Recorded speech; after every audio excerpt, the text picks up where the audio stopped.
Assalamualaikum warahmatullahi wabarakatuh. Selamat siang dan salam sejahtera untuk kita semua. Yang terhormat kepada Bapak Iqbal selaku dosen pengampu mata kuliah Metode Riset Sosial, pada kesempatan kali ini kami dari kelompok kuantitatif 1 akan mempresentasikan hasil penelitian kami dengan judul penelitian Pengaruh Budaya Nongkrong di Kafe terhadap Pengeluaran Mahasiswa Universitas Brawijaya. Kami dari kelompok kuantitatif 1 yang beranggotakan saya sendiri, Nur Anissa Fadila, ada Fiorenza, Failaka, Maria Weni, Apriliatri, Titah Ayu, dan Akbil. Selanjutnya di sini ada 5 pokok pembahasan. Di bab 1 ada pendahuluan, bab 2 kerangka pemikiran, bab 3 metodologi penelitian, bab 4 hasil dan pembahasan, di bab 5 kesimpulan dan saran. Selanjutnya bab 1, di sini saya akan membahas tentang latar belakang. Budaya nongkrong kini sangat populer di kalangan mahasiswa, bukan hanya berfungsi untuk tempat nongkrong seperti biasanya, namun digunakan sebagai ruang untuk berbincang, belajar, dan juga bahkan bekerja. Media sosial turut berperan besar dalam mempromosikan kafe dan membentuk gaya hidup mahasiswa. Peran uang saku dalam kegiatan nongkrong juga penting. Uang saku mempengaruhi pilihan kafe, frekuensi kunjungan, dan juga aktivitas yang dilakukan. Selanjutnya, penelitian ini menargetkan mahasiswa semester 2 Universitas Brawijaya untuk memahami perspektif mereka tentang budaya nongkrong dengan anggaran yang mereka miliki. Penelitian ini diharapkan dapat memberikan wawasan tentang bagaimana budaya nongkrong mempengaruhi kehidupan mahasiswa baik dari segi positif maupun segi negatif. Selanjutnya ada pertanyaan penelitian. Pertanyaan penelitian kami yaitu, apakah budaya nongkrong di kafe berpengaruh terhadap pengeluaran mahasiswa Universitas Brawijaya? Selanjutnya, tujuan penelitian ini untuk mengetahui pengaruh budaya nongkrong di kafe terhadap pengeluaran mahasiswa Universitas Brawijaya. Selanjutnya, manfaat penelitian ini dibagi menjadi dua. Yang pertama, untuk mahasiswa diharapkan mahasiswa mampu mengenali korelasi antara uang saku dengan perilaku konsumtif mereka. Selanjutnya, untuk peneliti diharapkan mampu menghasilkan laporan yang berkualitas, memenuhi kriteria penilaian yang diharapkan, menjadi referensi berharga bagi peneliti selanjutnya, serta memberikan kontribusi signifikan bagi dunia akademik yang dapat dikembangkan jauh lebih baik untuk mencapai hasil yang sempurna. Kemudian masuk dalam pertama adalah studi terdahulu. Ada beberapa penelitian terdahulu yang membahas tentang tema yang sama. Yang pertama, budaya nongkrong.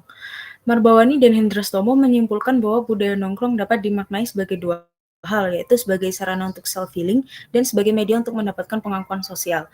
Yang kedua adalah perilaku konsumtif. Studi terdahulu menyebutkan bahwa budaya nongkrong dapat menyebabkan perilaku konsumtif seseorang. Namun, peningkatan literasi ekonomi dapat mengurangi dampak buruk perilaku konsumtif. Yang terakhir adalah korelasi uang saku dan gaya hidup terhadap perilaku mahasiswa. Studi terdahulu menyebut bahwa mahasiswa berperilaku konsumtif karena mengikuti tren terbaru yang dipicu oleh informasi yang mudah tersebar dan besarnya uang saku. Yang kedua adalah kajian teoritis. Yang pertama, budaya nongkrong di kafe. Teori-teori seperti masyarakat milik Baudrillard, leisure class milik Veblen, dan habitus bourdieu dapat menjelaskan pengaruhnya terhadap identitas dan kebiasaan mahasiswa dalam nongkrong di kafe. Yang kedua adalah pengeluaran mahasiswa. Pengeluaran konsumsi mahasiswa mencakup kebutuhan harian seperti makan dan non-makanan. Untuk operasionalisasi konsep kami, dalam menentukan variabel dan indikator penelitian ini, nongkrong dibatasi dan dijabarkan sebagai berikut. Yang pertama, variabel budaya nongkrong di kafe dengan indikator frekuensi kunjungan, alasan nongkrong, pilihan kafe, teman sekitar, dan aktivitas selama nongkrong. Yang kedua, variabel pengeluaran mahasiswa dengan indikator rata-rata pengeluaran perkunjungan, total pengeluaran bulanan, dan jenis pembelian. Dengan ini, kami memutuskan bahwa variabel dependen atau variabel X kami adalah budaya nongkrong di kafe, sedangkan variabel independen atau variabel Y kami adalah pengeluaran mahasiswa. Kemudian masuk ke dalam alur pemikiran. Variabel budaya nongkrong meliputi lifestyle, tren media sosial, tujuan nongkrong, karakteristik tempat, dan karakteristik individu. Kelima variabel yang telah kami tuliskan ini memiliki korelasi signifikan dengan pengeluaran nongkrong mahasiswa. Untuk hipotesis kelompok kami, hipotesis 0, berdasarkan analisa kami, dari semua variabel yang kami pilih, semuanya berhubungan dengan pengeluaran mahasiswa apabila pergi nongkrong ke kafe. Untuk hipotesis 1, berdasarkan analisis kami, ada beberapa variabel yang mempengaruhi pengeluaran mahasiswa saat nongkrong di kafe. Variabel tersebut adalah gaya hidup, tren, tujuan kunjungan, karakteristik kafe, dan karakteristik individu. Selanjutnya adalah bab 3 metode penelitian. Yang pertama adalah jenis penelitian. Penelitian kami menggunakan pendekatan kuantitatif atau kuantitatif korelasi di mana metode ini bertujuan untuk melihat hubungan satu variabel dengan variabel lainnya. Variabel independen adalah budaya nongkrong dan variabel dependen adalah pengeluaran mahasiswa. Kami menggunakan analisis bivariat di mana ini digunakan untuk mengidentifikasi hubungan antar dua variabel. Lalu, kami menggunakan simple random sampling sebagai metode pengambilan data. Selanjutnya adalah ruang lingkup data, ruang lingkup penelitian. Dalam penelitian kami menggunakan rumus Lovin. Berdasarkan hasil rumus Lovin, jumlah sampel yang kami butuhkan adalah 389 responden. Responden yang kami teliti adalah mahasiswa semester 2 Universitas Brawijaya. Selanjutnya yaitu teknik pengumpulan data. Yang pertama adalah jenis data, di mana penelitian ini menggunakan metode angket kuesioner dengan menerapkan pendekatan kuantitatif. Teknik sampling yang kami gunakan adalah simple random sampling dengan pertimbangan bahwa teknik sampling ini tidak membatasi karakteristik objek penelitian. Kami menggunakan Google Formulir sebagai sarana untuk pengambilan data. Selanjutnya yaitu sumber data, di mana penelitian ini menggunakan data primer yang didapatkan dari penyebaran kuesioner kepada mahasiswa semester 2 Universitas Brawijaya, dan data yang didapatkan itu berupa informasi mengenai seputar kegiatan nongkrong mahasiswa, seperti berapa sering, jenis kafe yang dipilih, dan biaya yang dikeluarkan. Batasan dari penelitian ini adalah mahasiswa semester 2 Universitas Brawijaya, dengan pertimbangan bahwa mahasiswa semester 2 Universitas Brawijaya masih lebih disibukkan dalam kegiatan perkuliahan di bidang akademik. Selanjutnya, teknik analisis data. Dalam penelitian ini, terdapat 5 variabel yang kami analisis guna mengetahui pengaruh budaya nongkrong terhadap pengeluaran mahasiswa dengan menggunakan skala Likert 5 poin. Berikut ini adalah analisis data terhadap variabel-variabel yang telah kami tentukan. Yang pertama ada lifestyle. Penggunaan variabel lifestyle dilatar belakangi oleh pemahaman bahwa segala aktivitas mahasiswa, termasuk kebiasaan nongkrong, adalah bagian dari gaya hidup mereka. Variabel ini telah digunakan dalam beberapa penelitian sebelumnya, seperti oleh Kusmiati dan Kurnianingsi 2022. 3 pernyataan untuk variabel lifestyle. Yang pertama, saya sering menghabiskan waktu nongkrong untuk bersosialisasi. 2, nongkrong adalah bagian penting dari gaya hidup saya. Dan 3, saya merasa lebih rileks setelah nongkrong dengan teman-teman. Variabel kedua adalah tren. Penggunaan variabel tren dilatar belakangi oleh pemahaman bahwa tren diciptakan dan menciptakan dampak pada budaya nongkrong itu sendiri. Sebelumnya, penelitian serupa telah dilakukan misalnya oleh Fauzi, Punia, dan Kamajaya 2012. 3 pernyataan untuk variabel tren yaitu 1, saya cenderung mengikuti tren tempat nongkrong yang sedang populer. 2, pilihan tempat nongkrong saya dipengaruhi oleh media sosial. Dan 3, saya sering mencoba tempat nongkrong baru yang sedang tren. Untuk selanjutnya, variabel ketiga yaitu tujuan. Variabel tujuan dipilih untuk mengetahui alasan utama mereka menghabiskan waktu saat nongkrong, yang bisa berkaitan langsung dengan pengeluaran mahasiswa. 3 pernyataan untuk variabel tujuan adalah 1, nongkrong adalah cara saya untuk melepaskan stres setelah kuliah. 2, saya nongkrong untuk memperluas jaringan pertemanan. Dan 3, nongkrong membantu saya meningkatkan keterampilan komunikasi. Variabel keempat adalah karakteristik tempat. Variabel karakteristik tempat penting karena tempat nongkrong memiliki peran besar dalam menarik mahasiswa untuk menghabiskan waktu dan uang mereka. 3 pernyataan untuk variabel karakteristik tempat.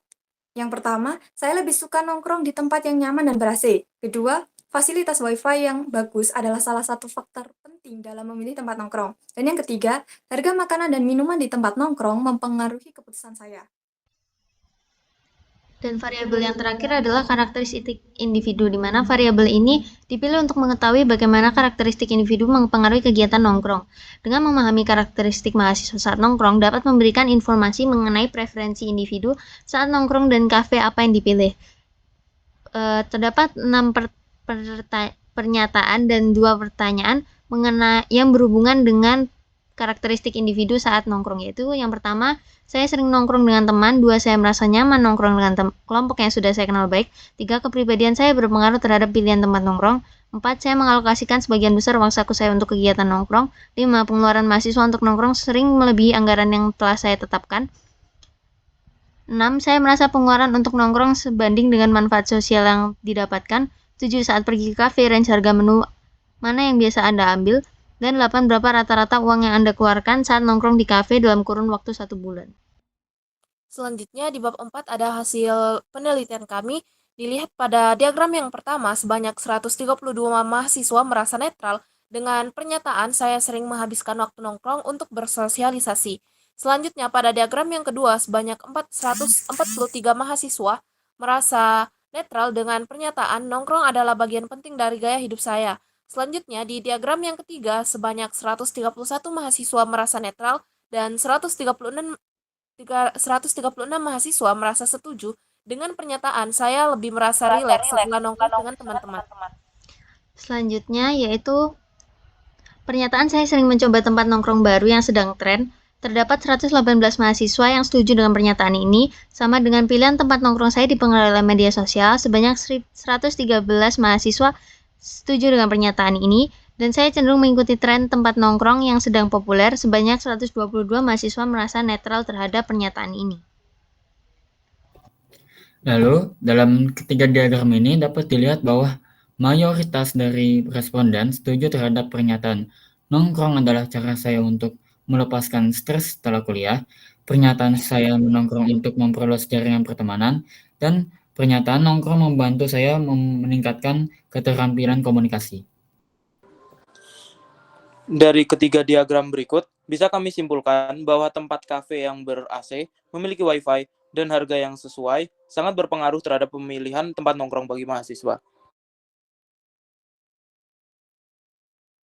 Kemudian pada diagram selanjutnya, sebanyak 157 responden setuju bahwa mereka sering nongkrong dengan teman yang memiliki hobi atau minat yang sama. Kemudian sebanyak 188 responden sangat setuju bahwa mereka merasa nyaman nongkrong dengan kelompok yang sudah dikenal baik. Kemudian sebanyak 134 responden setuju bahwa kepribadian mereka berpengaruh terhadap pilihan tempat nongkrong. Selanjutnya, dalam slide tersebut, diagram pertama menunjukkan mayoritas responden netral dengan pernyataan bahwa sebagian besar uang saku dialokasikan untuk kegiatan nongkrong, yaitu sebesar 30,7%. Diagram kedua menunjukkan pernyataan mengenai pengeluaran untuk nongkrong sering melebihi anggaran yang telah ditetapkan, yaitu mayoritas responden memilih sangat tidak setuju dan netral, yaitu sama-sama sebesar 22,5%. Kemudian diagram ketiga menunjukkan mayoritas responden netral dengan pernyataan bahwa pengeluaran untuk nongkrong sebanding dengan manfaat sosial yang didapatkan, yaitu sebesar 45,3%. Berikutnya adalah di diagram ke-1 bisa kita lihat bahwa hanya 15 hingga 30.000 rupiah saja menu yang akan mahasiswa beli ketika mereka ke kafe. Sementara yang di diagram kedua adalah kisaran pengeluaran mereka selama 1 bulan nongkrong di kafe sekitar 250.000 rupiah. Untuk hasil dan pembahasan, nongkrong bagi siswa bukan hanya kegiatan untuk makan dan minum. Hal ini juga merupakan kesempatan untuk melepaskan stres, bersosialisasi, dan meningkatkan keterampilan komunikasi.